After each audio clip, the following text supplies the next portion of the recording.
حدیث پاک میں آتا ہے کہ پانی گرم کون کر رہا ہے مردہ اس کو بھی دیکھتا ہے، کون نہلا رہا ہے اس کو بھی دیکھتا ہے، نہلاتے وقت کیا باتیں ہو رہی ہے مردہ اس کو بھی سنتا ہے، کفن کون پہنا رہا ہے مردہ اس کو بھی سنتا ہے، اور وہ سب۔ لیکن آج کل نہلاتے ہوئے لوگ بہت دھنکس کرتے ہیں، ایسا نہیں ہونا چاہیے، درود شریف پڑھنا چاہیے۔ اور میں یہ دیکھتا ہوں ہمارے شہر کے اندر کہ جب مردے کو نہلایا جاتا ہے تو لوگ چادر پکڑ کے کھڑے رہتے ہیں اور جھانک جھانک کر کے دیکھتے ہیں، مردے کو اس سے تکلیف ہوتی۔ جتنے لوگوں کی ضرورت وہاں ہے اتنے لوگ رہے، 2 کی ضرورت ہے 2 رہے، 3 کی ضرورت ہے 3 رہے، وہ کوئی تماشا اور سرکس تو ہے نہیں کہ آپ وہاں جھانک جھانک کر کے دیکھ رہے ہیں، کیا ہے؟ آپ سے صرف میں اتنا پوچھتا ہوں، اگر میں نہا رہا ہوں یا آپ نہا رہے ہوں اور کوئی جھانک جھانک کر کے دیکھے، ہمیں زندوں کو کیسا لگے گا؟ تو فرمایا گیا کہ جن چیزوں سے زندوں کو تکلیف پہنچتی ہے انہی چیزوں سے مردوں کو بھی تکلیف پہنچتی ہے۔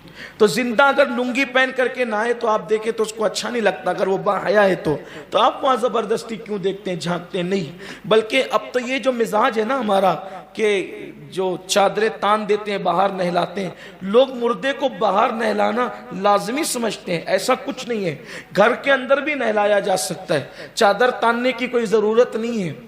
اور اگر گھر کے اندر جگہ نہ ہو، پہلے چونکہ ہمارے یہاں جو وہ مکانات چھوٹے تھے جھوپڑ پٹی میں، تو باہر غسل دیا جاتا تھا، تو اگر ایسی تکلیف ہے تو باہر غسل دے سکتے ہیں، ورنہ اگر انتظام گھر میں ہے تو بہتر ہے کہ گھر کے اندر پردے کی پابندی کے ساتھ غسل دیں۔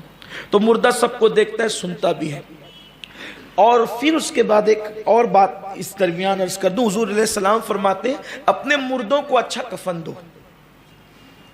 یہاں تو حال یہ ہے کہ ایسا کفن میں دیکھتا ہوں کہ وہ اوپر کی جو سر کی طرف کا حصہ وہ پکڑ کے باندھتے ہیں نا، وہ اگر کوئی طاقتور آدمی پکڑ کے دبا لے تو وہ پھٹ جاتا ہے۔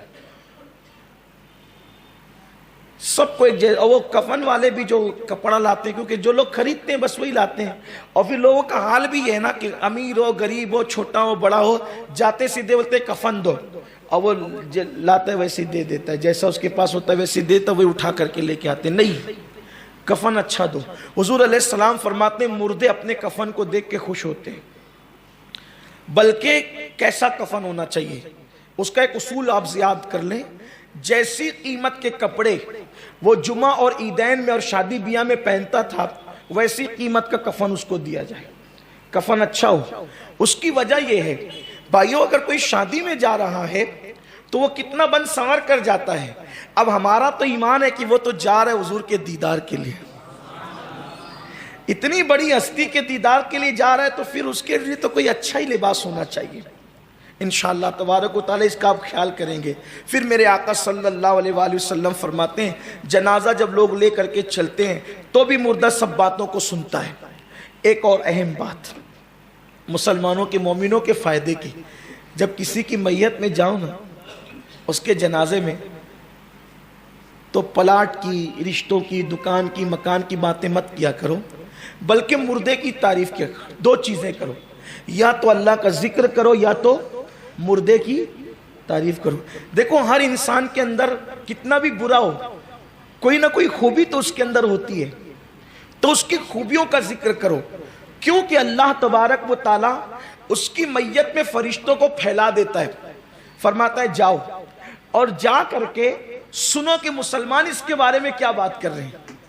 فرشتوں کو اللہ بھیجتا ہے کہ اس کی میت میں کہ جاؤ اور سنو کہ مسلمان، اللہ کہ وہ سب جانتا ہے، لیکن رحمت خدا بہانہ می جو ہے، بخشنے کے بہانے تو دیکھیں میرے اللہ کی بارگاہ، اسے کیسے بخشنے کے بہانے آتے، تو میں جاؤ، جا کر کے سنو کہ اس کے بارے میں میت میں آنے والے کیا بول رہے ہیں۔ تب وہاں پر کیا بات ہوتی ہے، اللہ ابھی تو اچھا بیٹھا ہوا تھا، اس کو اٹیک آ گیا، یہاں دواخانے میں نہیں لے جاتے، ادھر لے جاتے تو بچ جاتا۔ یہ ساری بنکس بازی ہوتی رہتی ہے۔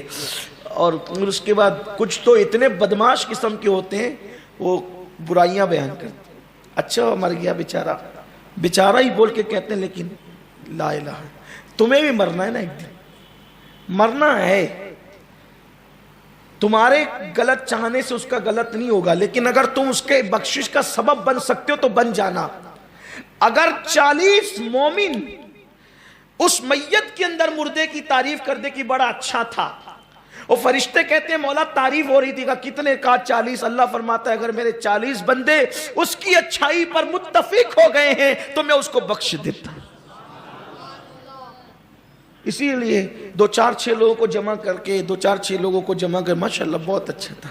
اس کی کتنا بھی پاپی ہوگا کوئی تو اچھی بات اس کی ہوگی, وہی اچھی بات کر دینے. سب سے مسکرا کے ملتا تھا, مل جل کے رہتا تھا.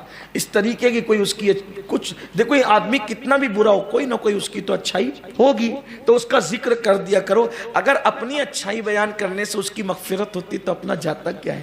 تو اگر ہم کسی کا بھلا چاہیں گے, ہو سکتا ہے اپنی میت میں بھی کوئی آ کر کے کہہ دے کہ میں بڑا اچھا تھا, تو اس کے صدقے اپنی بھی بخشش ہو جائے گی.